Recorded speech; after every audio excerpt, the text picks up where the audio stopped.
NFL is continuing to evolve and will not stop.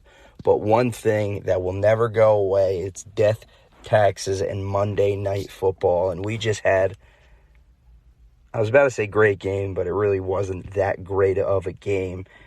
The Rams versus the 49ers, Monday Night Football.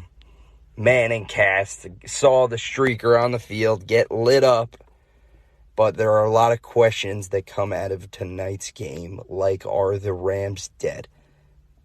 Obviously, it's an over-exaggeration, but they do not look as locked in, as much of a powerhouse offense as they did last season. Towards the end of the season, it does look a little bit off in Los Angeles. But I don't think anybody should be worried about the Los Angeles Rams. Cooper Kupp, Matt Stafford, he's got all the weapons. The defense is great. I fully believe the Rams will be dangerous the second half of the season. Come Week 10, come playoff time, they will be a contender. They will be one of the teams to beat, and the Rams will be contending for a back-to-back Super Bowl this season. Jimmy G, QB1 of the 49ers, after all of that, after this whole offseason, after them drafting the guy, him taking a pay cut right before the season when he could have tested the markets in free agency, could have went to Seattle, could have went to Texans, could have went to all these different teams, probably about 5, 6, 7 teams that he would go in with a guaranteed starting job, probably get paid in the $15 to $20 to $25 million range, depending on the confidence of that front office in Jimmy G. But either way, he took the pay cut, said, I'm fine with being a backup. I'll get some things fixed. I'll straighten out some things in my game, and maybe I'll find a starting job over next season. Well, come week 3, come week 4, Jimmy G halved his salary just to be back in the exact same position that he's in. Kind of wild, kind of just screwed himself. He could have just said, no, fuck you, pay me. But, I mean, either way, he's back on the field. He's putting tape together. It's definitely a lot better than being the backup quarterback. Jimmy G's a baller. He wants to play.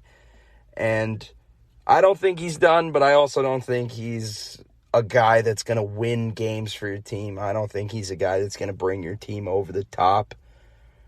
So we'll see what the future holds for Jimmy G. It's an unfortunate situation for the 49ers because they really didn't get any time to see Justin Fields play and develop and see what the 49ers were like under his leadership.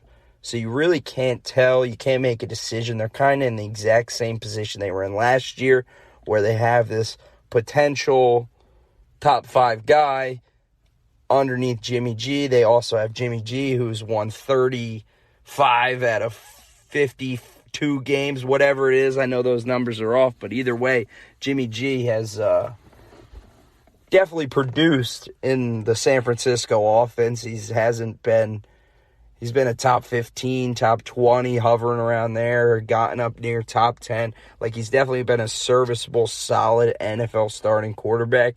And for their team to just make that decision to switch off him, I mean, you never know, how it's going to go. But, I mean, he got hurt. He's back in. We keep it moving. 49ers, Jimmy G, QB1. They took down the defending Super Bowl champions on Monday Night Football, on the Manning Cast, and that's how it went.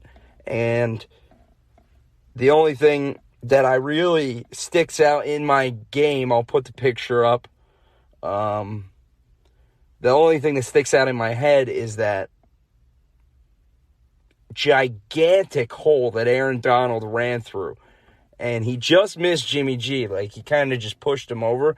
But if that was 5-6 years ago, before the NFL protected quarterback rules came in, Jimmy G's head would be 4 feet underneath the field turf of San Francisco's stadium. So thank God they prevented that, because Aaron Donald would have murdered that man on live television.